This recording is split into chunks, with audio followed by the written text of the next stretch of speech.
இந்த நுங்கம்பாக்கம் அந்த இதுக்கிட்ட சிவகாமி சென்டர்கிட்ட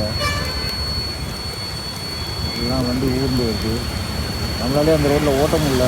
நானும் வந்து அப்படியே சுற்றி பண்ணி ஃபுல்லாக சுற்றி அப்படி வரேன். ஆனால் கார்பரேஷன் ஊழியர்கள்லாம் ரொம்ப கஷ்டப்படுறாங்க இந்த மழையில். மகாராணி புரியுது. அவங்களும் அங்கே தண்ணி போன விடாத அளவுக்கு என்னென்ன பண்ணணும் எல்லாம் பண்ணுறாங்க. இது சரியான மழை. கொஞ்சம் விட்டா மாதிரி தூர்னா மாதிரி இருந்து திடீர்னு பார்த்தா அப்படியே ஸ்பீடு எடுத்துக்கிச்சு. இது நைட் தான் கரை கிடக்குறான். என்ன பண்ணுவாங்கன்னு தெரில. என்ன ஆகுன்னு வெயிட் அண்ட் சீ பார்ப்போம்.